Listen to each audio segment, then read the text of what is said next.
Il accompagne vos nuits. La libre antenne, Jean Dorido sur Europe 1.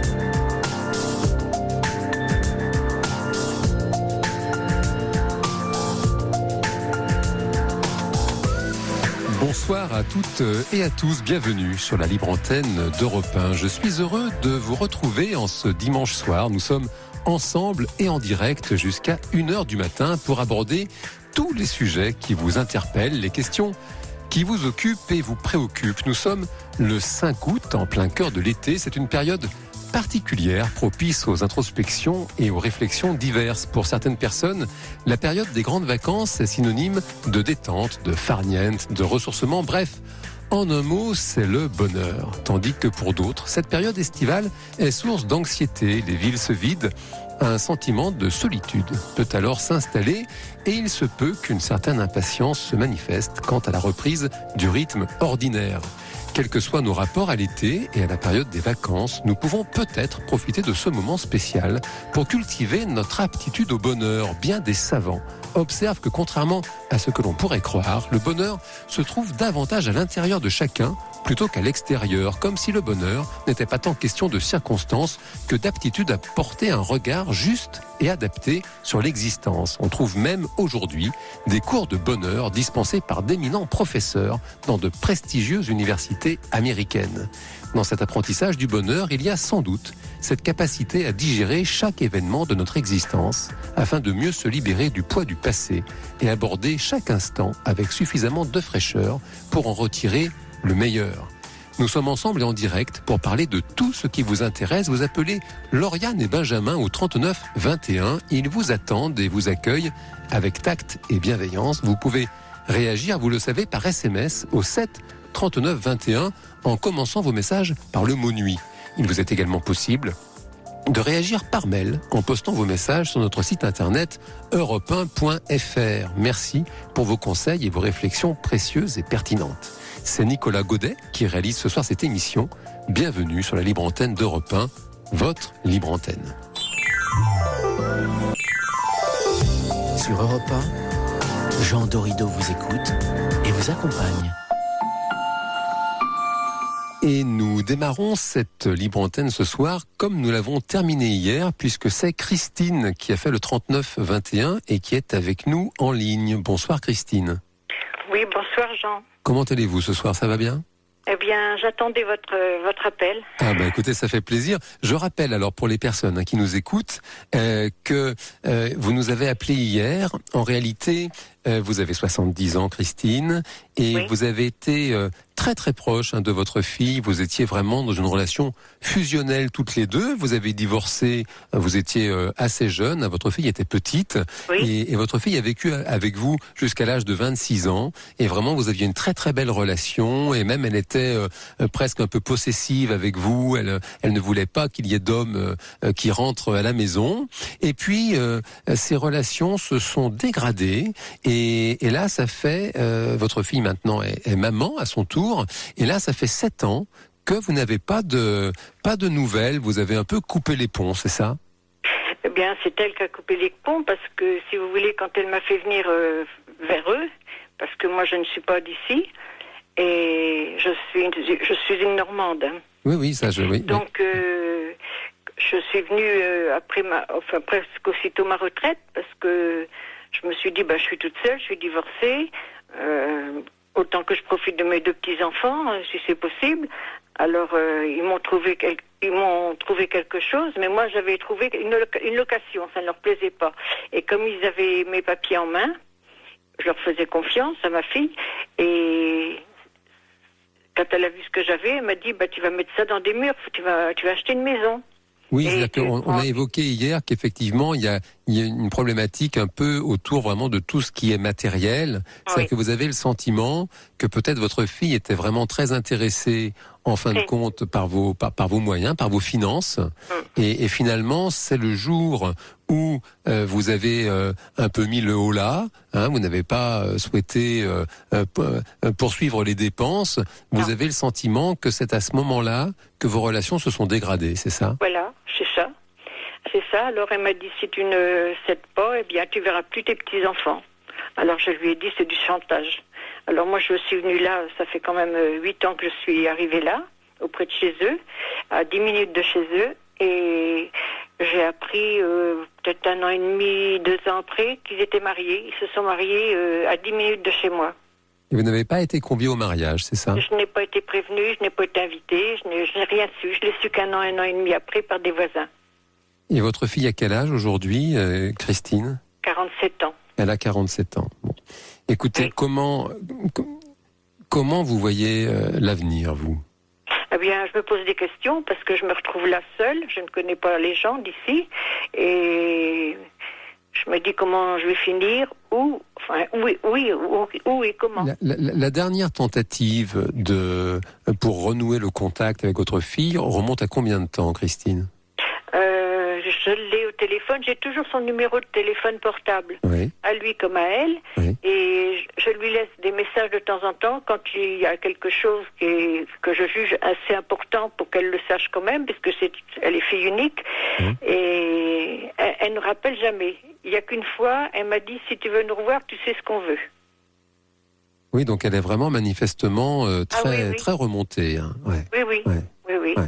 Oui, puisque je vous ai dit hier soir que ça s'est bien passé pour l'acte de promesse, et puis à l'acte de vente, elle m'a fait aller absolument chez sa copine notaire, qui est très loin d'ici, et alors qu'on a des notaires autour de nous, mais j'étais chez sa copine, et dans la salle d'attente, elle me dit, aujourd'hui c'est moi qui vais signer dans mon nom pour la maison. Vous qui la connaissez bien, Christine, c'est votre fille. Vous l'avez élevée quand même pendant une grande partie de son existence toute seule. Oui. Quel est votre sentiment dans le fond ? Je vous pose la question, je vous explique pourquoi. Parce que là, vraiment, j'ai le sentiment que la relation, vraiment, est bloquée entre vous.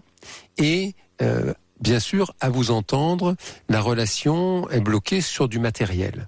Et en même temps, c'est très triste. Et en même temps, ça, je crois que ça peut arriver dans la vie de chacun et de chacune d'entre nous. C'est vrai qu'il y a souvent 2 niveaux de relation. Il y a un niveau de relation qui est justement sur l'extérieur, donc sur la forme. Et puis il y a un niveau de relation plus profond. Et un niveau de relation qui est plus dans l'affectif. Et il peut arriver, et je vous en parle parce que c'est vraiment ce que je ressens quand je vous écoute, il peut arriver que quelque chose qui peut apparaître presque sans importance à l'extérieur, justement une question matérielle, même si là en l'occurrence, il y a manifestement une somme importante d'argent en cause, toutefois, il peut arriver que pour vraiment une question en apparence sans importance, eh bien la relation se bloque parce que ça réveille des problématiques beaucoup plus profondes d'ordre affectif. Et vous qui connaissez évidemment très bien votre fille unique, d'après vous, dans le fond, qu'est-ce qui se passe ? Je veux dire, au-delà de cette question matérielle. Oui. Déjà, elle a pris quelqu'un qui avait déjà marié. Il a divorcé au bout de 2 ans. 2 ans pris, sa femme, elle est partie.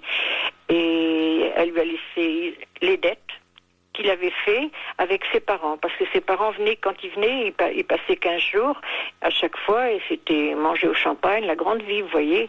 Et quand elle a vu qu'elle y avait des dettes, elle a téléphoné à ses parents. Sa mère lui a dit, écoute, plaque-les avec leurs dettes, c'est pas toi qui as fait tout ça, ne va pas plus loin, et puis tu viens avec nous, tu demandes le divorce. Elle l'a fait. Donc si je comprends bien, votre fille a eu un premier mariage avec... Non, c'est lui qui a eu un premier mariage. Donc lui, c'est votre gendre, c'est ça ? Oui, lui. Votre gendre... Elle a pris quelqu'un qui a eu un mariage, déjà. D'accord. Un divorcé. Et qui avait des dettes alors ? Lui. Lui avait des dettes quand votre fille... avec sa première femme. L'a épousé. Ses parents. Voilà, d'accord. J'ai du mal à vous suivre, Christine. Oui, je m'explique peut-être mal. Je ne comprends pas qui avait... Donc votre fille a épousé un homme qui était divorcé, qui avait eu un premier mariage. Oui. Hein, c'est ça? Oui. Et cet homme avait des dettes, c'est ça? Voilà. C'est-à-dire quand ils se sont mariés, ils ont fait la grande vie, et ses parents à lui venaient très souvent, ils venaient 15 jours à chaque fois, et quand c'était pas un mois, et c'était la grande vie, il y a eu des dettes, quoi. Ça commençait pas mal, alors elle a prévenu ses parents, et ses parents lui ont dit, tu les laisses avec les dettes, et puis tu viens avec nous, tu reviens chez nous, et elle l'a fait. Elle a divorcé, donc moi, ma fille l'a pris avec les dettes. Oui, donc là, en fait, cette histoire, vous ne la connaissez pas, Christine. Quelqu'un vous l'a rapportée, j'imagine. C'est ma fille. C'est votre fille qui vous l'a rapportée. Qui me l'avait dit, je prends quelqu'un avec des dettes. D'accord. À cette époque-là, vous n'étiez pas en mauvais terme avec elle. Non, pas du tout. Hein? Quel rapport faites-vous entre cette histoire d'un premier mariage et la relation avec votre fille? Mais c'est-à-dire que elle m'avait parlé du mariage quand même, qu'elle se marierait avec lui. Bon, moi je l'ai aidée, hein. Elle a payé les dettes, et puis après il lui disait, si tu veux rester ce soir, un soir il lui dit, si tu veux rester ce soir, faut qu'on aille faire des courses, et puis tu remplis le frigo parce que moi j'ai pas d'argent. Alors, si je vous suis bien, Christine, j'imagine qu'en réalité vous pensez peut-être que votre fille est sous influence de votre gendre, c'est ça? Oui, elle l'aimait. Hein. Votre gendre serait finalement quelqu'un de dépensier, et peut-être même un peu flambeur. Oui, voilà. Voilà. Et que finalement, peut-être, votre fille, elle est un peu sous influence de ce monsieur. Oui. Et donc, finalement, elle se laisse un peu influencer. Et c'est ça qui fait elle refuse de vous voir tant que vous ne payez pas, finalement. C'est ça. Voilà. Alors, il a dit, si ta mère, elle ne veut pas mettre sa maison dans ton nom, et puis comment te donner la voiture, eh bien, elle viendra pas au mariage. Et elle l'a écouté, et je l'ai appris par des voisins, ça faisait plus d'1 an qu'ils étaient mariés. D'accord. Alors forcément, moi, ça m'a rendu malade. Hein. Oui, bien sûr.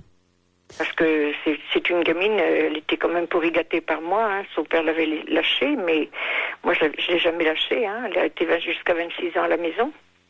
Et là, hier, je me rappelle que vous m'avez dit qu'elle revoit son père, hein, désormais. Et j'ai appris dernièrement, oui, qu'elle revoit son père. Alors qu'elle voulait pas, il avait cherché à revenir au moins une dizaine de fois, et ma fille ne voulait pas qu'il revienne. Et elle voulait pas que je reprenne quelqu'un de toute façon. Elle me disait, si tu le reprends lui ou quelqu'un d'autre, je ferai ma valise. Et tu ne me reverras pas. Écoutez, moi vraiment, de ce que j'entends, encore une fois, j'ai le sentiment qu'il y a quelque chose d'arc-bouté sur le matériel. Et je vous propose l'idée qu'il y a certainement quelque chose de plus affectif à explorer et peut-être à réparer. Alors peut-être on ne peut faire que des hypothèses, hein, puisque c'est vous que j'ai en ligne, Christine. Oui.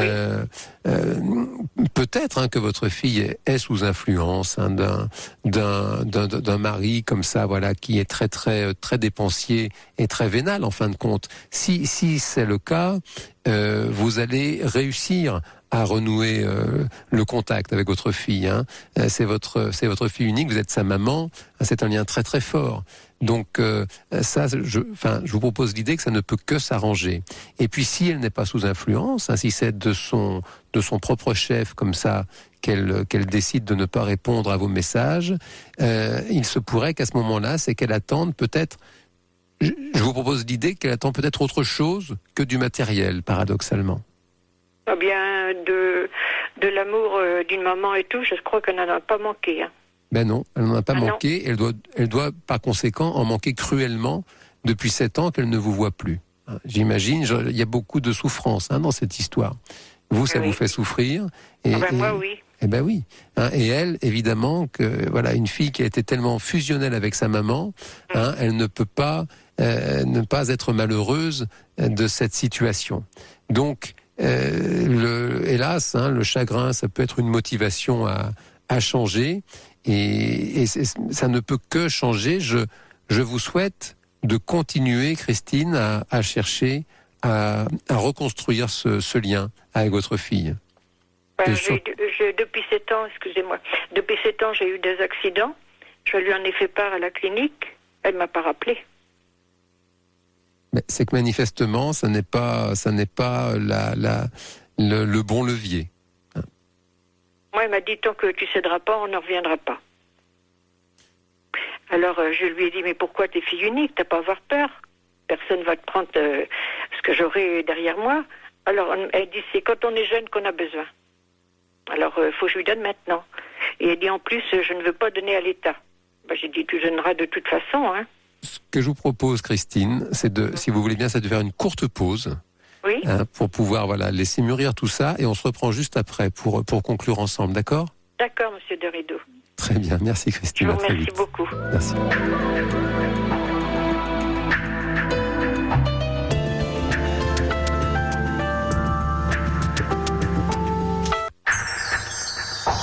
Sur Europe 1, Jean Dorido vous écoute et vous accompagne. Oui, Christine? Oui. Oui, voilà, nous sommes toujours connectés. Oui, écoutez, oui, manifestement, c'est ce qu'on disait, vraiment, il y a quelque chose qui est arc-bouté comme ça, autour du matériel. Je ne sais pas, vous, dans le fond, qu'est-ce que vous en pensez? Je veux dire, elle est dans cette demande qui, c'est vrai, vous avez raison, manifestement, ça ressemble un peu à du chantage. Et comment dire, qu'est-ce qui pourrait vous faire céder, entre guillemets, même si le mot n'est pas satisfaisant? Céder, c'est plutôt que moi, déjà qu'il avait fait des dettes, c'est elle qui les a payées, moi je l'avais aidé, mais je me dis que faire la grande vie, c'est bien beau, mais c'est vite manger aussi. Moi, j'ai quand même travaillé toute une vie pour avoir ce pavillon, et puis ma voiture, tout ça. Alors, je me dis, si c'est manger en rien de temps par des bêtises, par de la grande vie, moi, j'ai pas fait la grande vie pour avoir ce que j'ai. Je peux vous dire que j'ai travaillé dur, j'ai fait des heures supplémentaires, je les ai pas comptées, et puis me voilà arrivée là. Elle m'a même bloquée parce que me faire acheter un pavillon, c'est parce qu'elle a vu la somme que j'avais. C'est ça le problème, quoi. Il aurait pas fallu que mettre les mains dans mes papiers, mais je savais pas qu'elle aurait agi comme ça. Et moi, je voulais faire des voyages à ma retraite et tout, je peux pas, je suis bloquée, quoi. Oui, bien sûr. Je sais pas que je ne peux pas, mais bon, j'ai quand même la maison et puis je suis là, je ne connais personne. Écoutez, voilà, encore une fois, et là, j'aimerais tellement avoir une baguette magique, hélas, ça n'est pas le cas. Je ne peux... Elle ne cédera pas parce que son père aime beaucoup l'argent aussi, et excusez-moi de vous dire ça, je ne devrais pas le critiquer, mais il est comme ça aussi, et elle ressemble comme deux gouttes d'eau à son père. Ouais. Oui. Oui, bien sûr, il se peut qu'elle ait hérité ça de son papa. Toutefois, encore une fois, elle a été très très fusionnelle avec vous jusqu'à l'âge de 26 ans. Vous êtes sa maman, voilà, on le sait bien. Les filles et les mamans, c'est un sujet, ça remplit des rayons entiers de bibliothèques de psychologues. Là, vous traversez vraiment une phase qui est vraiment difficile et douloureuse pour vous. Elle est forcément douloureuse pour elle aussi. Et ça, une telle tension, si vous voulez, ne peut pas durer très longtemps. Il y a forcément un moment, il va se produire quelque chose qui va faire que les circonstances vont changer. La vie a plus d'imagination que nous, heureusement, du reste. Oui. Donc, quand je vous entends même dire « elle ne cédera pas », je vous propose de changer de point de vue, si c'est possible, d'imaginer au contraire le moment où elle reviendra vers vous. De déjà vous préparer. Vous préparer, qu'aurez-vous envie de lui dire, comment est-ce que vous allez l'accueillir, comment est-ce que vous allez peut-être lui pardonner ses erreurs. Ça me semble être une option parmi d'autres, pour déjà vous préparer à être dans l'état d'esprit le plus satisfaisant possible pour l'accueillir quand elle reviendra. Oui. Oui, elle a été jusqu'à 26 ans avec moi. C'est vrai qu'on est très fusionnels, mais quand je m'étais aperçue de quelque chose, elle est partie en pension après. Alors, parce qu'elle m'avait, je vous l'ai dit hier soir, elle m'avait quand même volé 2 fois, moi, sur mon compte. Ouais. Alors, elle aime bien l'argent depuis toute jeune. Hein. Ah oui. Elle n'a pas eu besoin de lui. Alors, lui qui est comme ça aussi, ils sont tous les deux pareils. Donc, forcément, elle m'a même dit une fois, il y a 3 ans à peu près, on s'est fait un pacte, moi et... Enfin, mettons Félix. Son époux, ouais. Oui, on s'est fait un pacte et moi, et de ne pas se trahir.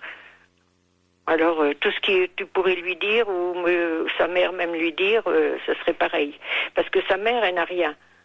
Donc, elle a qu'une petite pension, une petite retraite. Et elle m'a toujours dit, je prends un gars qui a des dettes et sa mère n'a rien, donc on l'aura sur le dos certainement un jour. Vous voyez, elle calcule tout ça, elle voit toujours l'avenir avec... oui, elle est très, très matérielle. Très matérielle, quoi, oui. Oui. Ouais.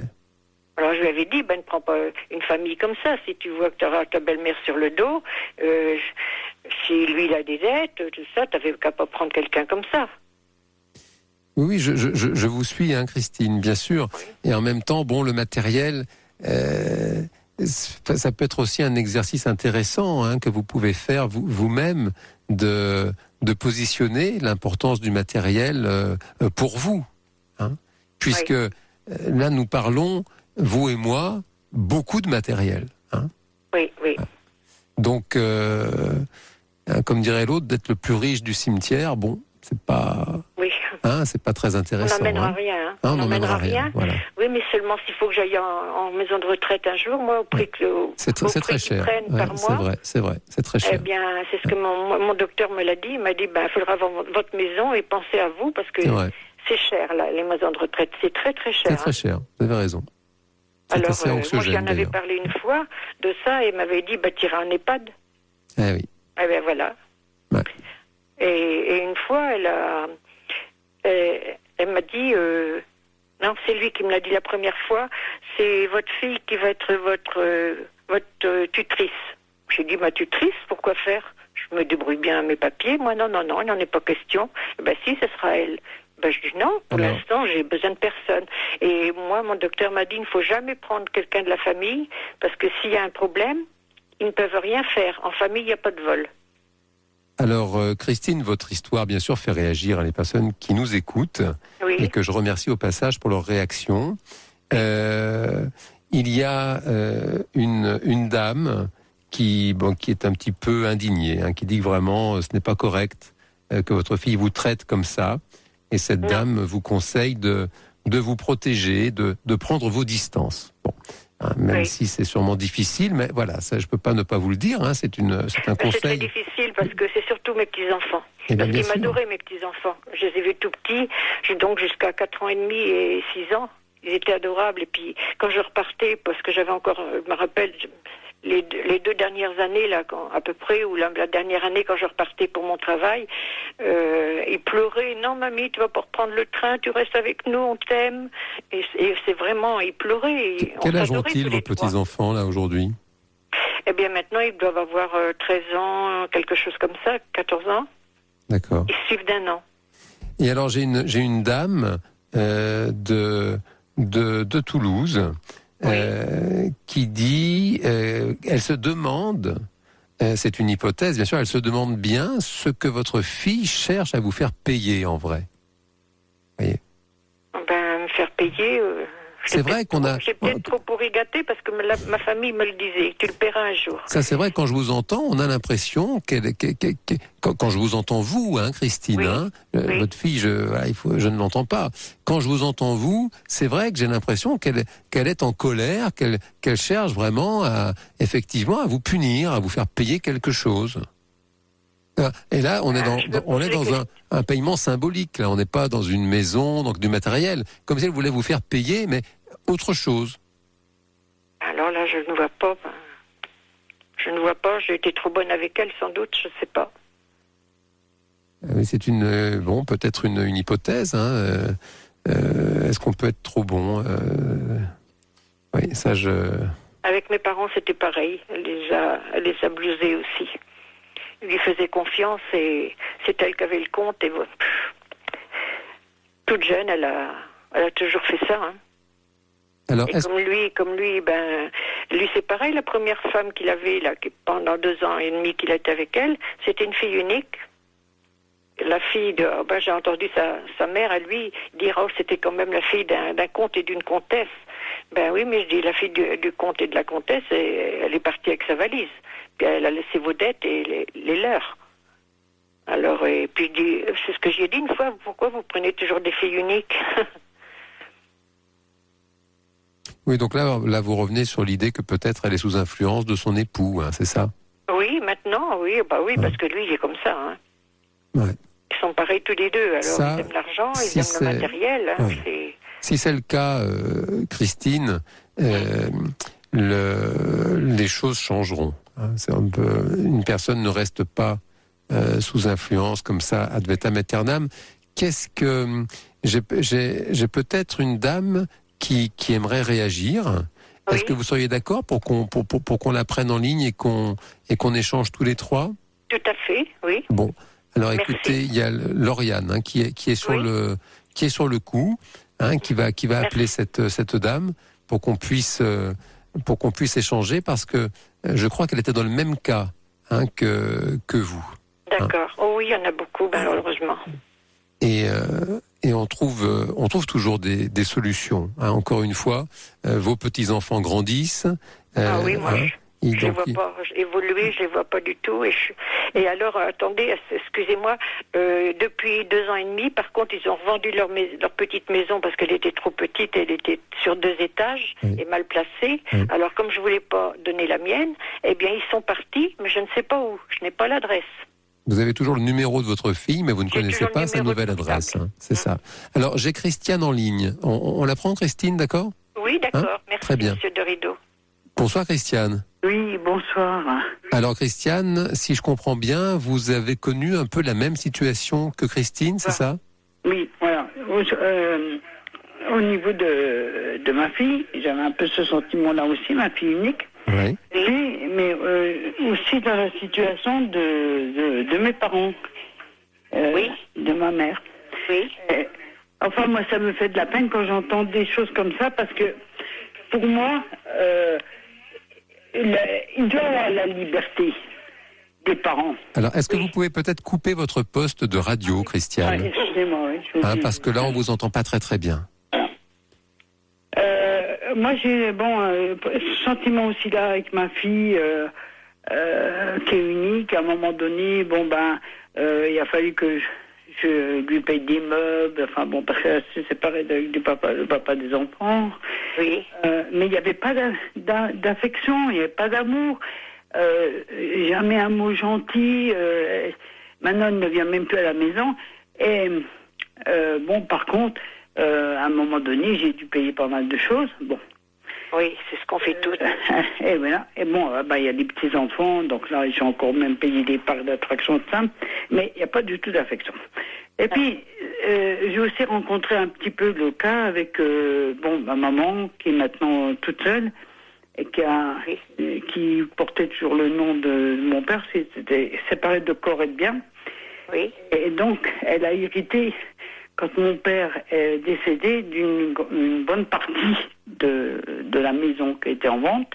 Ah oui. Et j'ai des frères et sœurs qui, pour eux, ça aurait été normal que maman, elle donne déjà une partie de l'héritage. Ah oui, aussi. Voilà, aussi. Ah, et oui. moi, je me suis toujours un petit peu opposée à ça parce que j'ai dit, mais ça doit être une libre décision de la part des parents. Voilà, c'est ce que je trouve, moi. Voilà. Moi, je crois qu'il ne faut pas céder. Parce que, comme vous dites, les parents, ils ont travaillé, ils ont tout fait. On travaille dur pour avoir une maison, hein, sur ce pays. Tout seul, sans héritage, je peux vous dire qu'on travaille dur, hein. Voilà. Bon. Moi, le peu que j'ai un peu de côté, c'est parce que j'ai essayé toujours de mettre un peu d'argent de côté. Maintenant, les jeunes ne savent plus mettre d'argent de côté. Non. Alors, et pourtant, elle gagne plus que moi, ma fille. Oui, c'est incroyable. Donc, moi, je crois qu'il faut quand même respecter quand même les parents. Je trouve que c'est un manque de respect. Hein. Voilà. Maintenant, je ne suis pas contre le fait de donner de son vivant, parce qu'effectivement, on dit qu'il y a moins d'impôts à payer, tout ça, pour ceux qui vont hériter. Mais pour moi, ça doit être un libre choix, quoi. Ben oui. Alors, Parce que maintenant, il n'y a pas d'amour là-dedans. là, ils se sont mariés. Bon, ben, il n'y a pas de contrat de mariage. En plus, il ne voulait pas, lui. Hein. Il dit, si tu veux un contrat de mariage, on ne se marie pas. Ah oui. Oui, parce que moi, elle me l'a dit, moi. Je lui en ai parlé. Je lui ai parlé de faire un contrat de mariage, comme sa mère n'a absolument rien qu'une petite retraite. Eh bien, il m'a dit, si tu veux faire un contrat de mariage, on ne se marie pas. Alors, elle dit, j'ai pas eu le choix. Alors, Christine et Christiane, je me réjouis de vous entendre échanger. Peut-être on peut demander à Lauriane et Benjamin, si vous souhaitez, échanger vos numéros pour continuer l'échange entre vous, parce que ça fait toujours du bien de pouvoir échanger entre personnes qui traversent le même genre de situation. C'est ce qu'on appelle vraiment le soutien social, et ça aide déjà à y voir plus clair. Et si vous le voulez bien, je vous propose peut-être qu'on termine notre échange tous les trois sur j'ai beaucoup de réactions des auditeurs qui effectivement sont très très attristés de cette situation. Et notamment, j'ai une personne qui dit, donc pour vous, Christine, que manifestement, c'est un droit pour les grands-parents de voir leurs petits-enfants. Donc c'est une piste, certes, peut-être un peu belliqueuse. C'est vrai que je préfère, mais enfin c'en est une quand même. Et de mon côté, je préférerais juste attirer votre attention, à vous Christine et puis aussi à vous Christiane, que nous parlons beaucoup de matériel, tous les trois. Oui, malheureusement. C'est comme si le matériel était finalement au centre de la problématique, alors que mon sentiment, c'est que c'est plutôt l'affectif qui est au cœur justement du sujet, et je vous souhaite de trouver une solution pour précisément remettre le matériel à sa juste place pour vous déjà, Christine, à la place que vous avez envie de lui accorder, tout en souhaitant, en espérant que votre fille également va réussir à réaliser que le bien le plus précieux que nous possédons sur cette terre, c'est la vie. Et le reste, ma foi, c'est vraiment très très accessoire. Même si bien sûr je suis sensible à votre point de vue, Christine. C'est vrai que l'avenir peut être parfois anxiogène. Il faut assurer ses vieux jours. Vous avez raison. Et en même temps, c'est ce qu'on disait tout à l'heure, d'être le plus riche du cimetière, ça n'est quand même pas très intéressant pour personne. Merci beaucoup à Christine et à Christiane, vraiment, pour votre appel, votre échange. Si vous souhaitez continuer, vraiment, vous pouvez récupérer vos coordonnées. Et puis, merci à toutes vos réactions par SMS au 7 39 21. Vous commencez les messages par le mot nuit, et vraiment beaucoup de messages de soutien. Ça fait du bien. Oui, parce qu'il y a une fois, je ne vous l'ai pas dit, que je suis en la clinique, là, justement, et ils ont cherché à me faire enfermer, Alors, évidemment. Oui, je vous jure. Oui, je vous crois de tout mon cœur. Merci à une infirmière, c'est grâce à une infirmière que je suis ressortie. Et heureusement qu'on n'enferme pas les gens aussi facilement que ça dans notre pays. Bien sûr, merci de le rappeler, Christine. Ce que je veux dire, c'est que si ce qu'on a de côté peut encore être nécessaire à notre vie, parce que maintenant même les maisons de retraite sont très chères. Oh là là, oui. Je pense qu'il faut d'abord, je ne sais pas, il me semble quand même qu'il faut d'abord penser à nous. Je vais vous laisser, mesdames, Christine et Christiane. Merci pour votre appel. Après, on peut donner. Merci, Christine et Christiane. Alors, je ne raccroche pas, j'ai le numéro. Voilà, vous restez en ligne, exactement. D'accord ? D'accord, monsieur de Rideau. Merci beaucoup. Merci à vous. Au revoir. Merci, au revoir. à votre équipe.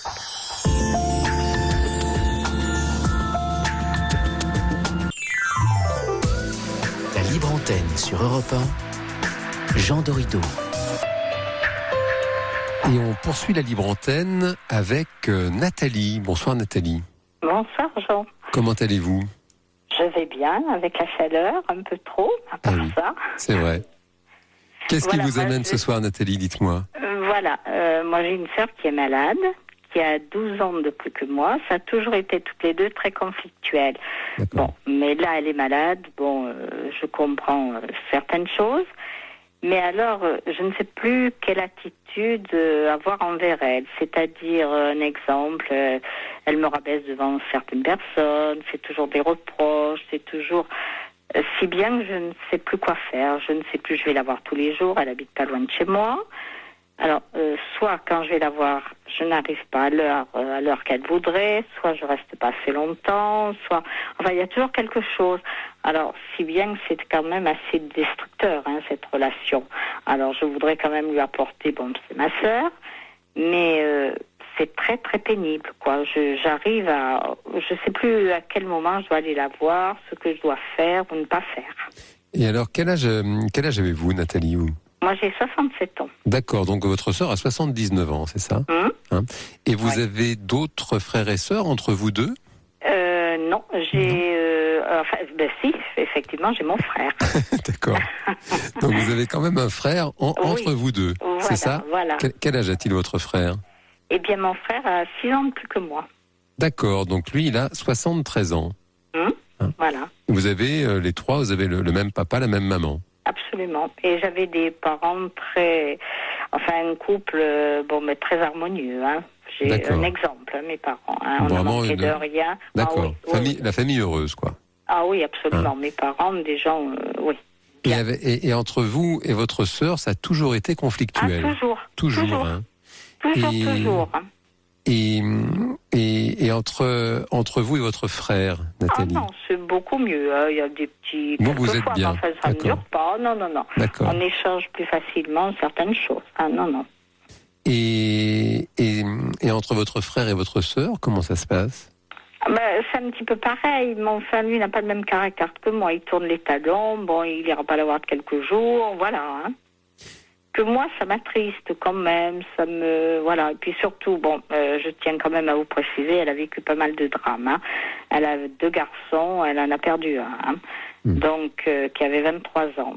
Elle a divorcé, elle n'a pas été heureuse, je veux bien croire. Mais elle a toujours eu quand même ce caractère, ce côté, et j'en parle autour de moi, les personnes qui l'ont connue quand elle était petite fille, elle était toujours un peu comme ça. Mais moi, ce que je ressens, souvent une certaine... Vous voyez que par exemple, si j'ai quelque chose d'agréable, ou comme ça, qui m'apporte de la joie, faut surtout pas que je lui dise parce que c'est la catastrophe. On est obligé de faire attention à ce que l'on dit. Puis alors moi j'ai une croyance bien personnelle. Elle a une croyance. C'est sa croyance. Je la respecte. Mais quand elle me parle de cela, elle me dit toi tu es du monde. Je vois pas, moi je suis quelqu'un quand même qui est assez généreux, j'aime me rendre service, et alors ça, je ne sais pas. Alors elle me dit toujours, ça nous sépare. À quel genre de croyance faites-vous allusion, Nathalie? C'est-à-dire qu'elle va à une église évangélique quand elle a perdu son premier fils. Oui, bien sûr, oui, d'accord. Donc elle vous dit, toi tu es du monde, c'est-à-dire qu'elle peut-être est partie dans ailleurs, quoi, pour elle. C'est-à-dire, moi c'est vrai que je suis quelqu'un, j'ai ma croyance bien personnelle, c'est vrai, mais elle, quelquefois, je trouve qu'elle est quand même un petit peu trop omnibulée, c'est ce que je veux dire. Et pourtant, il y a des personnes qui la côtoient, qui fréquentent pareil, qui ont quand même une discussion beaucoup plus facile, C'est-à-dire que là, de ce que je comprends, Nathalie, il y a toujours eu manifestement de l'hostilité entre vous deux. Si on essaye de comprendre un peu ce qui a pu se passer au niveau de la famille, votre sœur, pendant 12 ans, c'était la seule fille de la famille. Vos parents avaient eu un fils quand elle avait 6 ans. Donc manifestement, jusque-là, pas de problème. Et puis... à son 12e anniversaire, là, les parents ont une 2e fille et manifestement, ça a été problématique, ça, pour elle. Bon, et puis, puisque c'est vous qui êtes au bout du fil et que les absents ont toujours tort, on va pas tâcher de pas taper trop sur votre sœur, Nathalie, et plutôt réfléchir ensemble à quelle est la difficulté pour vous. J'entends que vous êtes très dévoué pour votre sœur, c'est tout à votre honneur. Vous allez la voir tous les jours. Elle est malade, elle a eu une vie difficile, notamment marquée par un drame personnel. Et j'ai le sentiment, peut-être, dites-moi ce que vous en pensez, d'une Nathalie qui aurait peut-être l'impression un peu d'avoir une dette envers cette sœur, une dette à rembourser. Non, je pense pas avoir cette impression-là. Disons que du fait qu'on avait des parents très, très aimants, mes parents sont décédés, alors je me dis quelquefois, oui, peut-être pour eux, je pense aussi un petit peu à ça, oui. Et puis alors, je tiens à vous préciser, j'ai quand même un neveu qui est adorable. Hein. Enfin, j'en avais deux, mais je les aimais beaucoup, quoi. Et il y en a un, il est adorable, hein. Donc alors, le deuxième fils, voilà, son deuxième fils. De votre sœur. Oui, moi je m'entends très bien avec. Bon, c'est pour ça, il y a des choses. Mais enfin, des fois, comme ce soir, c'est pas plus tard que ce soir, il faut qu'elle fasse des réflexions devant son fils, et ça m'attriste pour son fils, quand même. Mais je vous dis, on peut pas discuter. Bon, je peux avoir certaines joies, je peux avoir... Ah non, c'est pas possible. Hein. Ça vous attriste pour son fils? C'est ça? Oui, parce qu'il a perdu son frère. J'aimerais quand même qu'il se rende compte qu'entre les deux sœurs, il y a quand même un contact plus agréable, quoi. Et puis alors, quand on discute avec ma sœur, elle a toujours raison. Ça, c'est pas... Vous pouvez lui prouver A plus B, non. Hein. Ça, elle a toujours raison. Hein. Toujours. Hein. Vous avez le sentiment qu'elle ressemble plutôt à votre papa, à votre maman Je vous avoue, ni l'un ni l'autre. Hein. Ni l'un ni l'autre. Non, parce qu'on en a parlé avec mon frère, justement. Absolument pas. Hein. Alors, quelquefois, elle me dit, elle le disait, mais elle le dit moins parce que des personnes qui nous connaissent, mais quelquefois, ils font allusion un petit peu moi et ma mère, quoi. Et ça lui plaît pas, ça. Oh non, pas du tout. Hein. Mes parents étaient des gens, maman était quelqu'un de très généreux aussi, papa, mais non, du tout. Hein. Moi, je ressens pas, je dis pas qu'elle n'a pas des choses quand même intéressantes. Non, elle a bon cœur. Mais enfin, je veux dire... quand elle fait quelque chose, par exemple, elle vous le reprochera plus tard. Vous voyez, elle me ressort des fois des choses qui sont passées il y a X temps. Hein. Elle me redit toujours la même chose, quoi. Je pense que je vous comprends, Nathalie. Je parle de dette parce que j'ai le sentiment que ça vous touche, bien sûr. Oui. Hein. Oui, ça me touche de la voir réagir comme ça. Voilà. Et... Du fait qu'elle est malade. Qu'une vie, ça passe très vite. Et quand on est sur cette terre, d'essayer de le vivre le plus agréablement possible. C'est ce que je veux dire par là. Et bien sûr, et dans la mesure où vous ne pouvez pas changer votre sœur, ça ce n'est pas possible de changer les autres. Oui. La seule chose qu'il vous est possible de faire, c'est de changer quelque chose chez vous. Ça peut être changer de regard sur votre sœur, ça peut être changer de regard sur vous-même, oui. Ça peut être changer d'attitude, c'est ça là. Alors justement, je m'excuse, justement d'attitude, du fait que je vais la voir tous les jours, est-ce que je dois continuer à aller la voir tous les jours ou espacer ou... C'est-à-dire que je n'en sais absolument rien, bien malin celui qui pourrait répondre à cette question. La seule personne qui peut y répondre, c'est vous, Nathalie. Vu de l'extérieur, ça semble tout à fait admirable, une dame qui va voir sa sœur malade tous les jours. En tout cas, dans ma carte du monde personnelle, je trouve ça vraiment très... Oui, mais alors justement, elle ne l'apprécie pas. Oui, elle ne l'apprécie pas. Non. C'est-à-dire que, je ne sais pas... Mon frère, pareil. Hein, si mon frère, il n'a pas le même caractère que moi, mais c'est pas des petites choses. Vous voyez, je vais vous donner un exemple. Elle fait des courses, on lui propose de lui, parce qu'elle habite à un étage, on lui propose de lui monter ses courses, son panier, n'importe. Elle va nous dire non. Et quelques temps après, elle ira chercher un voisin ou quelqu'un d'autre pour lui monter ses courses. Ou elle me dit, j'ai tout mis à la cave. Enfin, vous voyez, des petits exemples aussi bébêtes, on va dire que ça. Et voilà, c'est constamment comme ça. Oui, son attitude à elle, manifestement, est un peu... elle est très agressive. Oui, voilà, il y a de l'animosité un peu. Enfin, en tout cas, c'est un regard qu'on peut porter, parce que qu'est-ce qui se passe dans sa tête c'est encore une fois, c'est pas tant l'attitude que le regard que vous portez. Si vous voulez bien, Nathalie, parce que là, on va bientôt avoir la coupure pour les informations. Si vous voulez bien, je vous propose de rester en ligne pour qu'on puisse poursuivre ensemble après les informations. D'accord ? Avec plaisir. Okay. Merci Nathalie. À tout de suite. À tout de suite. Il accompagne vos nuits. La libre antenne, Jean Dorido sur Europe 1.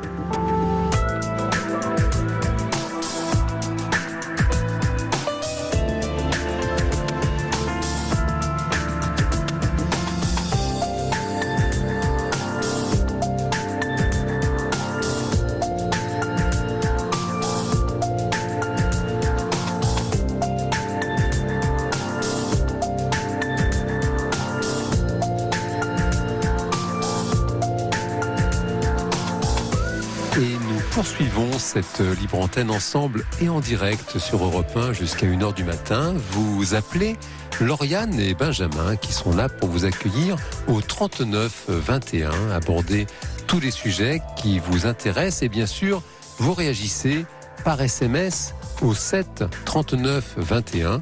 Commencez vos messages par le mot nuit. Je vous remercie pour vos conseils et vos analyses très pertinentes. Et on reprend en ligne Nathalie. Vous êtes toujours avec nous, Nathalie ? Je suis toujours là. Très bien. Oui. Alors, on s'est quitté avant les informations sur la question de votre sœur, sur la question du changement d'attitude, avec cette question, est-ce que je dois aller continuer d'aller la voir tous les jours, et votre sœur qui est parfois un peu agressive. Et donc, encore une fois, la question essentielle, Nathalie, c'est le regard que vous portez sur ce qui se passe. Si on prend une métaphore un peu potagère, avec tout le respect que j'ai a priori pour votre sœur, si je m'occupe de mon jardin et que j'arrose mes fleurs, mes arbres, je n'attends rien d'autre de mon jardin qu'il continue de croître. Oui, très bien. N'est-ce pas ? Et bien sûr, parfois il peut y avoir des coups durs, des tempêtes, des sécheresses, des gelées tardives. Mon jardin ne va peut-être pas finalement me donner ce que j'en attendais au départ, mais il ne va pas fleurir comme je l'aurais espéré. Pour autant, je continuerai de m'en occuper avec le même élan, avec le même amour, parce que c'est mon jardin, voilà, c'est comme ça, j'en prends soin. Et en ce qui concerne votre sœur, c'est pour ça que je reviens sur ce qu'on évoquait tout à l'heure, c'est de savoir, vous, quel est votre état d'esprit quand vous allez la voir. Est-ce que vous attendez quelque chose en retour, ou alors est-ce que, c'est ce que vous évoquez tout à l'heure, c'est votre sœur, vous avez grandi ensemble dans une famille heureuse, et finalement, peu importe son attitude, ça je crois que c'est quelque chose, si vous voulez, je prends le temps d'en parler avec vous, parce que c'est quelque chose qu'on peut tous vivre plus ou moins fort dans nos relations, c'est de savoir finalement quel regard on porte, qu'est-ce qu'on attend et qu'est-ce qu'on accepte de ne pas attendre de la relation. Regardez ces personnes, par exemple, c'est très difficile, qui ont un proche atteint de la maladie d'Alzheimer, par exemple. Oui. On sait très bien que c'est très très difficile. La personne, quand la maladie vraiment se retrouve à un stade avancé, la personne ne reconnaît plus sa famille, elle peut parfois devenir très agressive, la personnalité change, et pour autant, certaines personnes font le choix admirable de continuer d'aimer la personne comme elles l'ont toujours aimée, finalement sans se soucier outre mesure de son attitude, parce qu'ils savent que de toute façon une attitude, hélas, appartient à la maladie maintenant. Oui, je comprends. Oui. Mais ce que j'attends de ma sœur, moi, c'est qu'elle soit quand même plus agréable.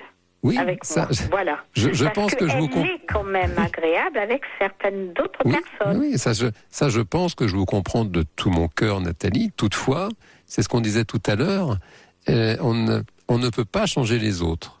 On ne peut se changer que soi. Donc, on a eu le cas tout à l'heure, avec Christine, sa fille, tout ça, c'est très très compliqué. Et hélas, on aimerait bien sûr parfois avoir une baguette magique, faire en sorte que les autres changent. Et ça, ce n'est pas possible. Et en même temps, vous le savez bien, c'est ce qu'on observe en psychologie, notamment quand on étudie des systèmes, ce qu'on appelle la psychologie systémique, c'est que, étonnamment, dès que l'on change soi-même, c'est comme un jeu de dominos, les autres se mettent à changer aussi. Ah oui, je comprends. Bien justement, si elle ne me voyait pas aussi régulièrement, peut-être je ne sais pas. Ça, alors là, personne n'en sait rien. Vous me comprendrez, Nathalie. Moi, je ne peux pas vous dire de ne pas aller la voir parce que je trouve ça admirable que vous alliez voir votre sœur tous les jours. J'aime croire que c'est quelque chose de très très important pour elle. Et en même temps, qu'est-ce que vous voulez ? Elle a sans doute, ses problématiques à elle. Peut-être, on ne peut pas savoir ce qui se passe dans sa tête, vous voyez. Apparemment, elle nous dit qu'elle est très heureuse, chaque fois. Oui, bien sûr. Elle rejette un petit peu, où elle me dit, c'est toi qui angoisse, c'est toi qui est... Voilà, oui. Voilà les propos qu'elle me tient. C'est-à-dire que là, si vous voulez, on rentre dans ce qu'on appelle les jeux relationnels. Donc quand on dit jeu, c'est pas que c'est amusant, c'est juste qu'il y a des règles inconscientes bien souvent, et donc là il y a un jeu du genre tu ne feras jamais assez bien, quoi. Vous voyez, c'est une espèce de puits sans fond. Voilà, ce qui est embêtant. Oui, mais je crois que c'est un petit peu ça, quoi. Ouais. Et ce qui est embêtant, elle est entourée d'autres personnes, par contre, étrangères à la famille. Alors là, ils peuvent lui faire quelque chose vraiment anodin, minime. Alors là, ça prend des proportions tout à fait bien. Voilà, c'est génial. Mais quand c'est les autres, c'est génial. Mais quand c'est vous, c'est jamais assez bien. Ah non. Donc, si vous voulez... mon frère, c'est un peu pareil. De toute façon, que ce soit moi ou mon frère, c'est jamais... Donc, si vous voulez... Bon, encore une fois, ce ne sont que des hypothèses, parce que c'est avec vous que je parle et pas avec votre sœur. Toutefois, si on fait un jeu de problématiques, la problématique de votre sœur, ce serait le puits sans fond. C'est-à-dire que c'est insatiable, ça ne sera jamais assez bien ce que vous ferez pour elle. La problématique de Nathalie, en l'occurrence c'est vous, c'est justement comment... c'est-à-dire que si vous voulez absolument remplir ce puits sans fond, là, on devient fou dans ces cas-là, vous comprenez ? Moi, je comprends. Donc la question, c'est de dire, qu'est-ce que moi, je verse dans le puits pour être bien avec moi par rapport à mes principes, par rapport à mes valeurs, par rapport au choix que j'ai fait vis-à-vis de ma sœur. Et à ce moment-là, vous versez votre part dans le puits. Vous ne pouvez pas vous tromper en faisant ça tant que vous êtes en accord avec vous-même, avec vos principes, tout en acceptant de ne pas attendre en retour ce qui manifestement ne vient pas. Et en même temps, vous savez, il arrive que c'est quand on s'y attend le moins, quand on lâche l'affaire, que les surprises surviennent. C'est possible. Enfin là, je suis un peu sceptique parce que c'est vrai que c'est... Ou alors, le comportement, on lui accorde ce qu'elle pense, tout est bien. Si on entre dans ce qu'elle dit, ça va très bien. Oui, c'est une idée séduisante. On appelle ça la prescription de symptômes. Il y a une forme de psychothérapie qui fonctionne comme ça. Personne c'est jamais assez bien. Finalement, d'aller dans son sens, ça peut effectivement parfois donner d'étonnants résultats. Vous avez raison. Disons oui, mais enfin, pour moi-même, je pense pas exactement ce qu'elle pense, quoi. Je ne ressens pas. Et puis, je vous dis, c'est surtout cette agressivité. Bon, qu'on n'ait pas les mêmes idées, je comprends, tout à fait. Mais voyez, on ne peut pas discuter avec elle. Ça part toujours en vrille. Sur n'importe quel sujet, Ça peut être un sujet, tout ce qu'il y a de plus anodin, n'importe quoi. Ça part toujours en vrille. Toujours. Effectivement, Nathalie, c'est pour ça, encore une fois, il n'y a que votre regard à vous, que vous pouvez changer. Éventuellement, votre attitude, c'est pas forcément autour du fait d'y aller tous les jours ou pas, ça peut être effectivement ce que vous avez évoqué tout à l'heure, comment vous réagissez, ou comment vous ne réagissez pas. Au contraire, comment vous acceptez, comment vous accueillez les réactions de votre sœur. Il n'y a que ça que vous puissiez transformer pour améliorer votre confort à vous. Oui, absolument. Oui, je comprends ce que vous voulez dire. Bon. Est-ce qu'on peut suspendre notre échange là-dessus, Nathalie ? Absolument. absolument. Oui, je vais y réfléchir. Ben, je continuerai à aller la voir, c'est sûr, hein, ça je l'abandonnerai pas. Mais enfin, la connaissant, il y aura des jours où je reviendrai de chez elle bien, mais d'autres jours, elle aura contrarié parce que c'est comme ça, quoi. Et c'est moi qui suis, c'est sûr, obligée en quelque sorte, de supporter, quoi. En tout cas, je vous souhaite, voilà, de vous souvenir de l'essentiel quand vous le faites, comme ça, oui. J'aime croire que ça vous aidera finalement à laisser glisser ces choses-là. Voilà, je comprends ce que vous voulez dire. Je vous remercie, Jean. Bonne soirée. Merci Nathalie, bonne soirée à vous également. Bonne soirée, au revoir. Au revoir.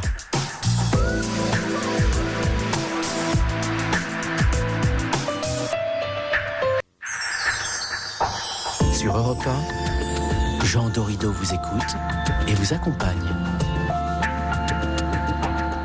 Et nous poursuivons la libre antenne avec Jacques. Bonsoir Jacques. Bonsoir Jean. Comment allez-vous ?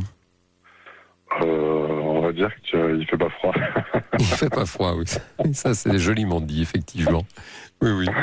Qu'est-ce qui vous amène ce soir, Jacques ?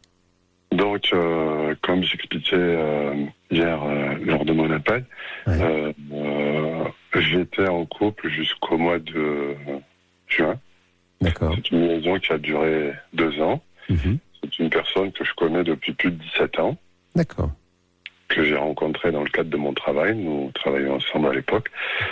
Et nous avons continué à travailler ensemble. J'étais marié à l'époque. D'accord. Et nous avons eu une liaison à un moment qui n'a pas duré.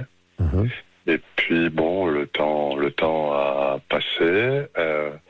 À l'époque, elle m'en avait énormément voulu. C'est aussi ma supérieure hiérarchique. Mais bon, ça c'est pas toute histoire. Elle m'en avait énormément voulu à l'époque de ne pas avoir quitté mon épouse et de m'être installé avec elle. Mm-hmm. Et puis le temps a passé. Moi, je me suis séparé de mon côté et nous avons continué à travailler ensemble. Et puis, il y a un petit peu plus de 2 ans maintenant, je pense que même dans le cadre du travail, on continue à se chercher plus ou moins. Il n'y avait absolument rien, mais on se cherchait. Voilà. Pas d'allusion ou quoi, mais il y avait toujours quelque chose, il y avait toujours cette histoire-là, ce livre qu'on avait commencé, qui ne s'était jamais arrêté. Et puis, je vous dis, il y a un petit peu plus de 2 ans, on s'est retrouvés, et puis je lui ai avoué que j'avais toujours des sentiments pour elle. À l'époque, pour elle, c'était aussi réciproque. Mm-hmm. Et puis, une histoire a commencé. On a passé de très bons moments au départ. C'était l'été. Alors, elle a une fille de l'âge de mon aîné, qui ont 16 ans toutes les deux. D'accord. Qui, à l'époque, quand on s'était remis ensemble, elle était chez son papa. Et moi, je n'avais pas mes enfants non plus. Donc, c'est vrai qu'on avait passé quelques semaines plutôt agréables tous les deux. On avait pris le temps de se retrouver. Et puis c'était compliqué parce qu'on ne savait comment faire. Déjà, elle par rapport à sa fille, moi par rapport à mes enfants aussi, par rapport au travail. C'était un petit peu compliqué, un petit peu fouillis notre histoire. Et puis très vite, on s'est rendu compte que on pouvait pas se séparer, c'était pas possible. Il fallait que elle ne pouvait pas se contenter, moi non plus, de se retrouver comme ça de temps en temps. On a dit, allez, on s'en fout, on n'est plus des enfants, on y va. Il adviendra ce qu'il adviendra, mais voilà, on s'installe, on se met ensemble. Alors très vite, moi j'ai commencé à faire mes cartons, j'ai pris quelques sacs et puis je suis allé m'installer chez elle. Mm-hmm. Ça a été difficile, je le savais, je connaissais sa fille, je connaissais le caractère de sa fille. Je pensais pas que ça allait être autant intense, mais bon, je me suis dit c'est pas grave. Moi je suis amoureux de la maman, voilà. Chaque chose en son temps. C'est-à-dire que ça faisait des étincelles avec sa fille de 16 ans, hein, c'est ça ? Tout à fait. D'accord. Tout à fait. Alors que vous, vos enfants, vous n'en aviez pas la garde ? Non. Vous les aviez... une semaine sur 2 et la moitié des vacances. Donc c'est garde alternée quand même, c'est-à-dire qu'une semaine sur 2... Autant pour moi. Un week-end sur 2 et... Un week-end sur 2, d'accord. Voilà, la moitié des vacances. D'accord. Voilà. Et ça s'est compliqué très rapidement avec sa fille. C'était... je ne me souviens plus du mois exactement, mais bon, elle était en conflit, en rébellion. Alors, elles sont très fusionnelles, toutes les deux. Je m'en suis rendu compte avec le temps. Je l'ai appris à mes dépens, mais bon, ça a été comme ça. Ça a été très compliqué un soir. Elle était enfermée dans sa chambre, au téléphone, à discuter avec une copine à elle. Je parle de sa fille. Et puis, elle dédaignait, elle insultait sa maman. Enfin, je ne sais pas dans quel but. Hein. Elle adressait ça à sa copine par téléphone. Et puis, bon, ma compagne était dans tous ses états, elle s'est mise à pleurer. Et puis sa fille est sortie de sa chambre en continuant. Il n'y a rien qui l'a arrêté. Et c'est moi qui l'ai arrêté. Je l'ai arrêté verbalement. Je l'ai arrêté. Elle n'a pas su de s'abonner. Elle ne s'est pas calmée pour autant parce que elle m'a foncé dedans. Et puis, bon, je l'ai stoppée. Elle est retournée dans sa chambre. Vous évoquez quelque chose, j'entends que vous l'avez stoppée verbalement, et j'entends elle m'a foncé dedans. C'est quelque chose au propre ou au figuré? Physiquement? Non, au figuré. Non, au figuré, d'accord. Donc il n'y a pas eu de bagarre physique. Absolument pas, non. D'accord. Non. Donc vous vous êtes disputé très fort avec sa fille à ce moment-là. Hein? Tout à fait. D'accord. Et puis bon... sa maman a vite repris le dessus et elles sont restées un moment toutes les deux dans la chambre à discuter. Enfin, elle lui a posé un ultimatum en lui disant écoute, tu prépares ton sac ce soir, demain matin tu pars chez ton père. Et je me suis dit pour une fois, c'était ma version. Hein. Je me suis dit pour une fois, voilà. Parce qu'à chaque fois elles étaient là-dedans. Quoi. C'était quand ça? C'était quasiment au début de notre relation. D'accord. Quelques temps après. Et alors j'entends que la relation c'est terminé, hein, c'est ça? Alors elle s'est terminée au mois de décembre dernier, entre Noël et jour de l'an. D'accord. On avait passé même le jour de l'an. Ma compagne avait repris le travail. Alors moi, pour la petite histoire, je ne travaille pas depuis un peu plus d'1 an maintenant, suite à un AVC. D'accord. Alors, j'ai pas repris de travail. D'accord. On arrêt maladie, là. Voilà. D'accord. Et bon, j'étais à la maison avec mes enfants. Sa fille n'était pas là. D'accord. Et puis, alors moi, j'ai une de mes filles qui est diabétique. Et un après-midi, après le repas, elle m'a fait une hypo très sérieuse. D'accord. Je ne suis pas arrivé à la resucrer, à la faire remonter en sucre, si bien que j'ai fait intervenir les pompiers, le médecin du SAMU, tout ça sont venus. J'étais très inquiet. Et la première des choses, j'ai appelé ma compagne qui était au travail et tout ça pour la tenir informée. C'était un petit peu Et c'est vrai que j'avais besoin de son aide là. Vraiment, j'aurais aimé qu'elle soit près de moi à ce moment-là. Bon. Et puis, bon, les pompiers sont intervenus, tout ça, ils ont fait le nécessaire avec le médecin du... Et puis, bon, ma fille n'a pas été hospitalisée. L'après-midi, c'est poursuivi. La fille de ma compagne est rentrée de son week-end, je sais pas où elle était, chez une copine ou chez des copines, enfin bref. Et puis, alors moi aussi, j'ai une fille de 16 ans qui elles ont le même âge avec sa fille à elle. Mais aucune relation, rien. D'accord. Elles ne sont pas copines du tout. Non. D'accord. Non. Et bon, l'après-midi se termine. Ma compagne rentre du travail début de soirée. Moi, entre-temps, j'étais allé faire des courses. Ma fille allait mieux. J'étais avec mes enfants. On profitait tranquillement. J'avais préparé l'apéro. Bon. Et je sentais, quand j'ai vu le regard de ma compagne, quand elle est rentrée à la fin de la journée, je sentais qu'il y avait quelque chose qui allait pas. Bon. J'ai dit, on va gérer. La soirée se passe, nous prenons notre repas. Moi, je reste avec mes enfants, sur le se brosser les dents, ils se sont mis en pyjama, il y en a qui jouaient. Comment c'est fini votre histoire, Jacques? Dites-moi. Alors, ça s'est terminé ce soir-là, c'est-à-dire que moi, je suis resté avec mes enfants et surtout ma petite pour gérer ses glycémies avant qu'elle aille se coucher. Ouais. Ma compagne, entre-temps, elle était allée dans la chambre, elle faisait des allers-retours entre notre chambre et la chambre de sa fille, sans venir, elle nous a pas, je sais pas si c'est du déni ou quelque chose, il y a rien eu ce soir-là, franchement, il y a rien eu. Et puis, sur les coups de 23h, entre 23h et minuit, elle est sortie de la chambre, elle a allumé toutes les lumières en claquant les portes, elle s'est mise à hurler et elle a quitté la maison, elle a pris ses clés de voiture, elle a pris son sac, elle a claqué la porte, elle a démarré sa voiture et elle est partie en trombe. Bon, je comprenais pas, j'avais pas de plan B, je vous assure, si j'avais eu un plan B à ce moment-là, j'aurais ramassé mes enfants, je serais parti. Je n'en avais pas malheureusement. Et puis il était tard. Bon. Et donc, elle est rentrée au bout de 3/4 d'heure ou 1 heure après.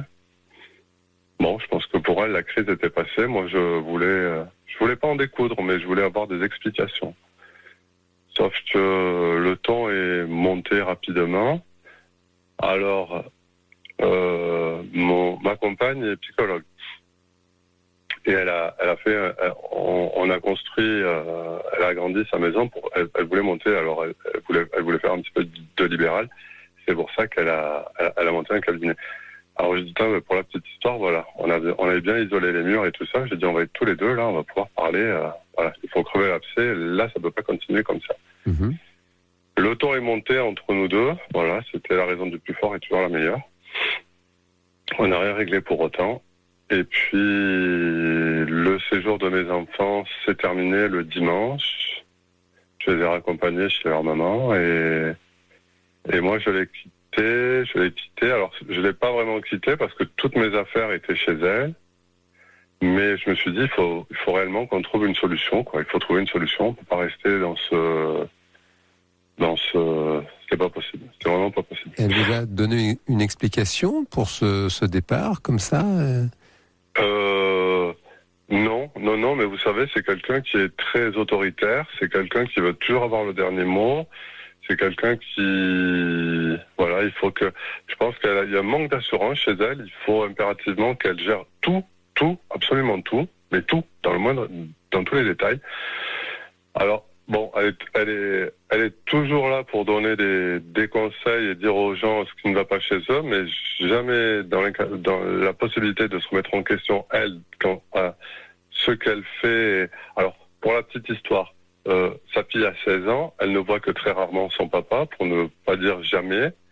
Il ne verse pas de pension alimentaire. Alors, pour moi, c'est des choses qu'elle m'a reprochées par rapport à mon ex-femme, par rapport à mes enfants, de ne pas avoir un calendrier régulier quant aux visites, quant à voilà. Mais elle, de son côté, je veux dire, voilà, elle gère sa fille, elle ne demande rien au papa de sa fille, ou quand elle lui demande, il est toujours aux abonnés absents. Et alors plusieurs fois, moi, elle m'a mis devant le fait accompli de me dire, oui, mais elle est là, il faut la gérer. Je dis non, mais moi, je ne peux pas la gérer comme si c'était la mienne. Elle a un père. Alors elle me dit oui, mais il lui paye un abonnement téléphonique à 75 € par mois. Je lui dis fais la multiplication sur 12 mois, l'argent que ça pourrait te faire, est-ce qu'elle pourra en bénéficier, ta fille? Voilà. Plutôt que de dire...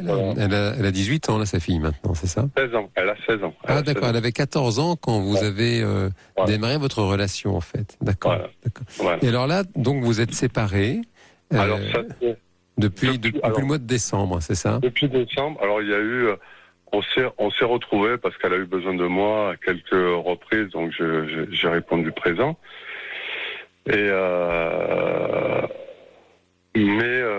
Donc vous avez quitté son domicile, vous viviez donc chez elle?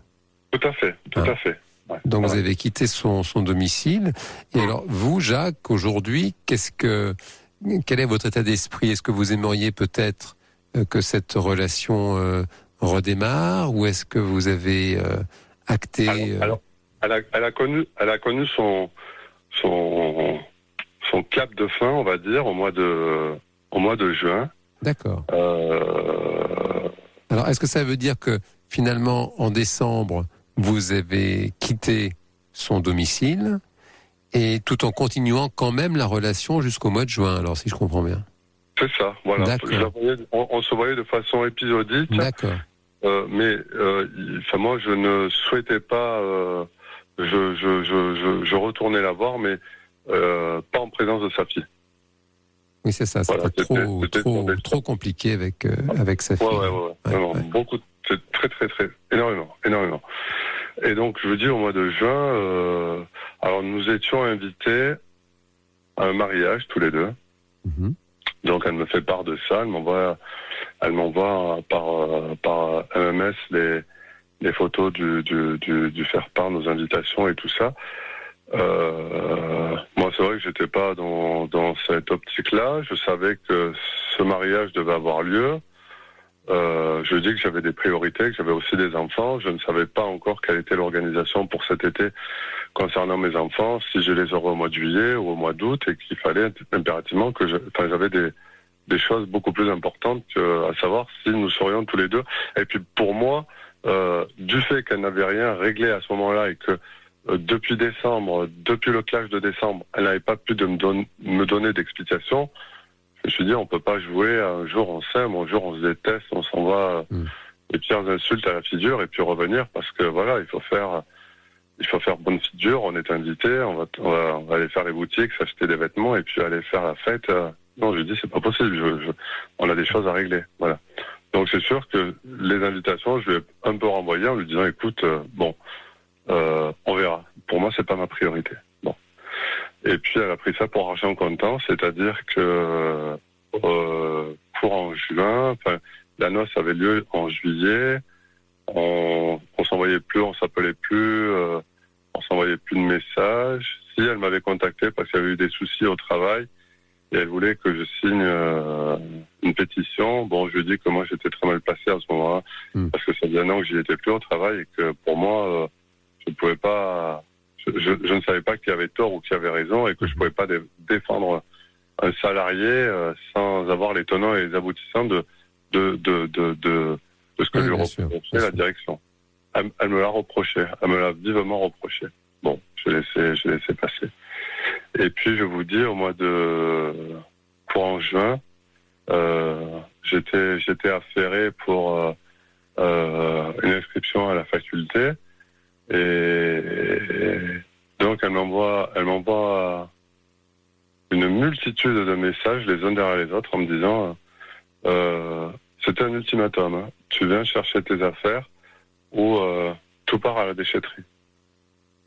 Bon, j'ai essayé de l'appeler, elle ne répondait pas, elle a continué à me balancer des textos.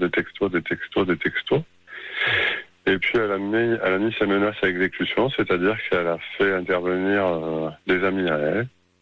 Et puis toutes mes affaires ont été sorties de la maison. De ce que j'entends, Jacques, il y a une certaine violence depuis le début de cette histoire, de violence dans le vocabulaire de la fille de votre ex-compagne au téléphone, la violence entre vous, violence de mettre les affaires dehors. Est-ce que vous avez connu d'autres épisodes au niveau de façon plus générale dans votre existence, Jacques? Est-ce que vous avez vécu déjà des épisodes de violence comme ça quand vous étiez peut-être lors de votre premier mariage ou même lorsque vous étiez enfant? Lors de ma précédente union, oui. D'accord. Ouais. C'est quelque chose que vous connaissez, quoi, déjà. Malheureusement, oui. D'accord. Je fais le dos rond, je fais celui qui ne voit pas, qui n'entend pas. Mais bon, je lui avais dit, tu sais, on peut faire tomber par inadvertance un vase, une tasse ou quoi, on la ramasse, on se dit, tiens, elle est juste à peine ébréchée, ça se voit pas. Je dis, mais si on n'y fait pas gaffe avec le temps, ça finit par se fissurer, par s'ouvrir et ça finit par casser. Vous avez le sentiment que c'est ce qui s'est passé peut-être avec votre première épouse? Ah, c'était à la puissance 10. À la puissance 10, d'accord. Ouais, ça a été à la puissance 10, mais alors ma compagne là, je lui reprochais des fois. Alors des fois, je me dis c'est peut-être moi qui je ne sais peut-être pas m'y prendre avec les femmes, ou alors je suis peut-être parfois trop rigide, ça c'est certainement vrai, et trop carré. Et puis quand je dis les choses, je prends pas des pincettes ni des gants pour le faire. Quand je vide mon sac, je le vide. Et ça peut peut-être surprendre, voire déranger. D'accord. C'est-à-dire que c'est difficile de dire de façon définitive quelle est la meilleure façon de s'y prendre. C'est vrai que ce qui interpelle, c'est cette espèce de récurrence, que voilà, vous rencontrez de la violence. Donc avec cette personne, et ça vous rappelle ce que vous aviez vécu vous lors de votre premier mariage, même si c'était encore plus fort. Et quand vous étiez enfant, comment ça se passait entre vos parents? Il y avait de la violence aussi, ou Jamais. Non, jamais, absolument jamais. Ouais. Absolument jamais. Non. Ça, je l'ai connu, je vous dis, de façon vraiment, quelque chose de fou, mais bon, ça a duré. Mon premier mariage a duré 13 ans, je crois. Ouais, si mes souvenirs sont exacts. Mais c'était de la véritable violence. Ouais, c'était quelque chose de fou. Réellement, c'était pathologique, de manière tous les deux. Mais là, on se dit après, avec le temps, on veut pas refaire les mêmes erreurs. On veut, essayer de construire quelque chose de beau, de vrai. Enfin, moi, je me suis investi à 110% dans cette histoire. Et je voulais pas remplacer je ne voulais pas être un père de substitution pour cette jeune femme. Mais c'était les reproches avec elle, c'était de la part de sa maman, c'est des reproches, j'en ai eu autant si ce n'est plus. C'était elle pouvait faire 400 km dans la journée pour amener 400 km aller-retour pour amener sa fille chez son papa. Son ex-compagnon ne s'est jamais déplacé pour venir chercher sa fille. Il ne faisait pas la moitié du trajet où il ne venait pas chercher sa fille. C'est tout le temps elle qui assume seule les trajets. Et vous, Jacques, vous avez abordé cette question de la violence comme ça dans vos relations avec peut-être un psychothérapeute, un psychologue, quelque chose comme ça? Alors, après mon AVC, on me l'avait suggéré. D'accord. J'étais certainement trop fatigué pour pouvoir le faire, et puis il fallait que je me remette, quoi. Bien sûr. J'étais pas dans je pouvais pas. Bien sûr. Comment ça va aujourd'hui? Ça va mieux? Encore fatigué, encore bien fatigué. Ouais. Des pertes de mémoire de temps en temps. Et puis, pour couronner le tout, comme je disais hier quand j'ai appelé, j'étais samedi, je suis arrivé samedi à 10h aux urgences, j'en suis ressorti dans la soirée. Ça faisait 3 bonnes semaines que je me plaignais de mon estomac. Et puis, on m'a diagnostiqué un ulcère. Voilà. Mais ça va pas fort, quoi, en ce moment. Non, c'est... Voilà. Comment vous voyez les choses, vous, par rapport à cette relation? Là, j'ai bien noté que depuis le mois de juin, c'est terminé. Est-ce que vous avez envie, peut-être que ça revienne, d'essayer de la réparer, ou est-ce que vous êtes en train de tourner la page? Alors, j'aimerais poursuivre, mais alors pour cela, il faudrait que ce qu'elle m'avait demandé déjà à l'époque, c'était de de présenter des excuses à sa fille. Oui. Mais je lui ai dit, il faudrait que la terre, elle s'ouvre sous mes pieds pour que je m'exécute. Voilà. C'est-à-dire que là, on est vraiment dans un triangle. Hein. C'est vraiment, vous savez, on appelle ça le triangle de Karpman en analyse transactionnelle. C'est vraiment le persécuteur, la victime, le sauveur. Et là, voilà, c'est une position, bien sûr, qui est très difficile, puisque vous êtes présenté manifestement comme le persécuteur de la fille qui est la victime, sa maman, c'est la sauveuse. Et en fait, vous avez une position qui est inconfortable, parce que soit vous restez persécuteur, soit en vous excluant, c'est vous qui devenez persécuté. Vous devenez la victime, et c'est la fille de votre ancienne compagne qui devient persécutrice. Donc c'est toujours, on appelle ça le triangle dramatique, c'est pas pour rien. C'est vrai que ça, une espèce de jeux relationnels qui sont très très désagréables, difficiles à vivre. C'est vrai que la chose la plus satisfaisante, c'est de réussir à sortir de ce jeu en adoptant une posture d'adulte. Là, en l'occurrence, c'est compliqué parce que sa fille, elle a 16 ans. Donc c'est une adolescente, voilà, elle est mineure, elle est encore sous la responsabilité de sa maman, et là les deux sont en alliance manifestement contre vous. Moi, il me semble, Christian, que voilà, quand ça peut être valable pour chacun d'entre nous quand on est pris un peu comme ça dans des situations qui nous dépassent en fin de compte, parce que là c'est plus quelque chose entre la maman et sa fille. Ça peut être l'occasion, c'est ce qu'on évoquait tout à l'heure, de faire un peu une introspection.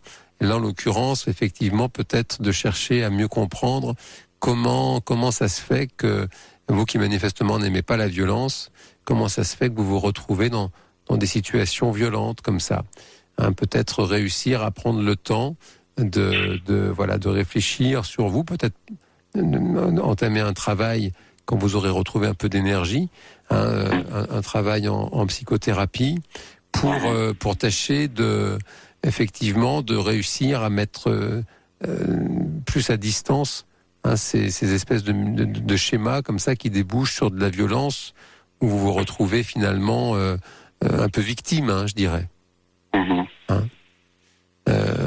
Ça peut être l'occasion, et en même temps, pendant ce temps-là, on peut imaginer que c'est-à-dire que si vous sortez du jeu, vous comprenez que bien que la maman et la fille ne pourront plus être en alliance. Là, vous avez le rôle de mauvais objet, donc elles sont un petit peu en alliance contre vous. Si vous sortez du jeu, bon, déjà, voilà, ça redéfinit un petit peu la dynamique de tout ça, et donc elles recommenceront certainement à se chamailler.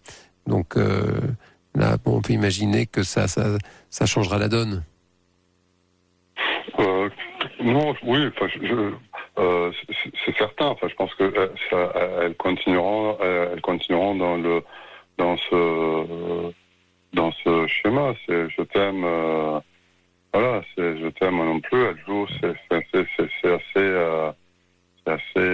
compliqué, quoi. C'est très compliqué. Voilà, vous avez dit le mot. C'est ce qu'on évoquait tout à l'heure avec Nathalie. Alors Nathalie, c'est différent, il s'agissait de sa sœur, voilà. Donc il y a des liens, voilà, très très forts, indéfectibles. Là, bon, c'est votre compagne depuis 2 ans. Elle a une histoire avec sa fille. Vous l'avez dit, elles sont très fusionnelles. On sait que la fusion, ça n'est jamais satisfaisant d'un point de vue relationnel, même en sciences physiques. La fusion, 1 + 1, ça fait moins de 2. C'est ça la fusion. Donc forcément, ça déclenche beaucoup de violence. Donc c'est vrai que là il y a une question effectivement à vous poser, savoir si vous avez envie sans mauvais jeu de mots, est-ce que vous avez envie d'épouser cette histoire ou de la laisser en dehors de vous, puisque cette histoire n'est pas la vôtre. Ah non, c'est certain. Enfin, même elle me disait écoute, elle a 16 ans, dans moins de 2 ans elle est partie. Enfin, alors voilà, enfin c'était ça, quoi. C'était arriver à trancher entre moi qui était son compagnon et sa fille. Elle pouvait pas. Elle était là. J'avais l'impression que parfois elle était le casque bleu au milieu de nous deux, Et puis, dès que moi, il y avait quelque chose qui m'allait pas ou que j'osais m'interposer ou donner de la voix, non, je devenais le mauvais objet. De toute façon, ça on le sait bien, même dans les bagarres, on sait bien quand des personnes se battent. Le meilleur moyen de prendre un mauvais coup, c'est de chercher à les séparer. Hein. Donc, c'est un peu triste, mais ouais. Le mauvais objet, dès que je commençais à me mêler de leur histoire ou leur demander d'arrêter ou de ne pas être pris pour la 5e roue du carrosse, non, ça n'allait pas, quoi. C'était, je les avais toutes les deux sur le dos, quoi. Qu'est-ce que vous aimeriez que je vous souhaite, Jacques, avant de nous quitter ce soir?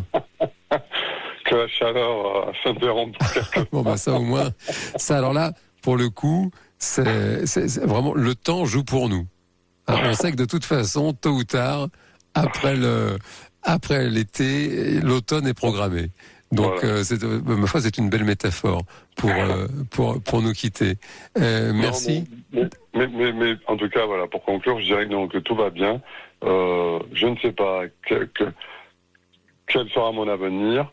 En tout cas, voilà, je vais prendre vos conseils et suivre vos conseils à la lettre, et puis aller consulter un thérapeute pour. Ça peut aider, hein, ça c'est sûr.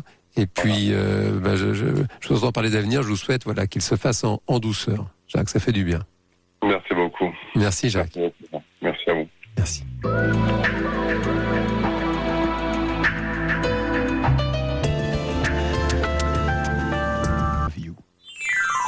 La libre antenne sur Europe 1, Jean Dorido. Et nous terminons cette libre antenne avec Christian. Bonsoir, Christian. Bonsoir, monsieur Jean. C'est bon, je peux vous appeler comme ça? Avec plaisir, monsieur Christian, bien sûr. Comment allez-vous? Ça va bien? Écoutez, mentalement, ça va mieux. Bon. Mais physiquement, disons que je vais vous dire comme on dit ici, parce que je fais partie de Bordeaux. D'accord. Et comme on dit, j'ai des côtes en long. D'accord. En fait, je suis tombé, je me suis cassé, je sais pas. Enfin, bon. Ah d'accord, vous êtes tombé. Ah, ouais. Non, parce que faut dire, je suis non-voyant. Ah, d'accord. Et du coup, j'ai eu un vertige. J'avais rien pris de produits illicites, je sais pas quoi. D'accord. Et je suis tombé, et puis je suis mal tombé, en fait. Et là, ça va mieux, là? Écoutez, alors, je vais quand même dire aux auditeurs, d'abord, je vous remercie de votre émission. Hein. C'est magnifique, hein, ça, franchement, je tiens à le dire, en général. C'est gentil, ça fait plaisir. Mais je vais quand même vous raconter vite fait, parce que je crois qu'il n'est pas loin d'1 heure, un épisode de ma vie. Oui. Qui a été, plusieurs, je vais faire le plus vite possible. Prenez votre temps, Qui a été très dur déjà, c'était la mort de Claude François. 1978, hein. Le 11 mars 78. C'est ça, on a fait 40 ans, là, cette année. Et déjà, ouais. Ça nous rajeunit pas, tout ça, tiens. Non, c'est vrai. Eh oui. Mais, je me rappelle, j'avais trouvé une solution pour écouter Clo-Clo. Parce que il fallait absolument écouter Clo-Clo, etc. Et à cette époque-là,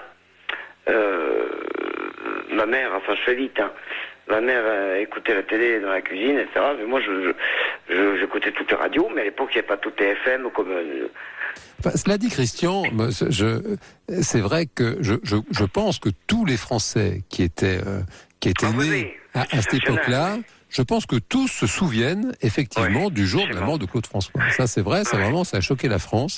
Ça a choqué toute la France. On s'est réveillé un matin et on a dit, Claude François est mort. C'est vrai qu'on était quand même sous le choc. Non, parce qu'en fait, excusez-moi, j'espère que je ne vous ai pas coupé, c'est qu'à l'époque, quand il y avait un artiste, quel qu'il soit, qui ne vendait pas assez de 45 tours, on dit, bon, on va faire croire que tu as un accident, on va faire croire que tu as ceci, cela. Oui, d'accord. Et ça faisait vendre des 45 tours, c'est pas bon. Et du coup, c'est pour ça qu'ils n'ont pas cru à la mort de Claude François. Ils n'ont pas cru. Ils ont dit, c'est pour faire vendre Alexandra, etc., qui est sorti le 15 mars après, le jour de son enterrement à Auteuil. Et ça m'a marqué. Et oui, bien sûr. Et qu'est-ce que comment vous avez traversé cette période alors, Christian? Tout seul, parce que j'avais ma petite maman que j'adore, mais qui est décédée aussi. D'accord. J'avais 30 ans, il est décédé. Quel âge avez-vous, Christian, aujourd'hui? J'ai 50 ans. Et comment... Donc là, vous êtes non-voyant. Oui, je suis non-voyant, oui, totalement. Et comment... La couveuse. Comment ça va, la vie, en ce moment? Mais écoutez, heureusement pour moi, parce que je tiens quand même à féliciter des gens qui me soutiennent. Parce que malgré que j'ai les comptes talents, c'est une plaisanterie, mais bon, j'en ris, mais ça fait mal. Mais ce qui me fait mal, voilà, ce qui m'a fait mal, voilà, c'est que à une période de ma vie, c'est-à-dire il y a 7 ou 8 ans, Oui. je tairai le nom de la personne, j'espère qu'elle se reconnaîtra, j'espère qu'elle entendra, et puis si elle veut m'appeler, il n'y a pas de souci. Elle m'a expliqué qu'elle n'était pas bien, que ça n'allait pas, etc. Et parce qu'après, évidemment, bon, j'avais 10 ans quand François est mort, évidemment. Et bon, temps a passé, etc. Puis j'étais dans un centre pour personnes invalides. Et puis après, j'ai rencontré la femme de ma vie. D'accord. Cathy, oui. Cathy, voilà. d'accord. Cathy, ouais. Et puis entre-temps, enfin, dans le même temps, j'ai, je veux pas dire eu une double vie, parce que c'est pas ça. Il y a une personne qui s'est confiée à moi, qui m'a dit, ouais, je suis vraiment dans la merde, excusez-moi du terme, etc. J'ai dit, viens à la maison. Et puis du coup, ça s'est plus ou moins bien terminé, quoi. C'est dommage. C'est dommage. Moi, j'aurais bien voulu que ce soit des copines, enfin, qu'on soit tous bien, moi, enfin, c'est ce que je souhaitais, quoi. Enfin, que vous envisagiez, si je comprends bien, oui. une relation un peu un ménage à trois. Non, pas du tout. Pas un ménage à trois. Non, vous avez mal compris, d'accord. Non, chacun sa place. Vous étiez avec Cathy. Voilà, tout à fait. Et vous avez rencontré une autre dame et vous lui avez dit, viens à la maison. Voilà. Hein, c'est ça?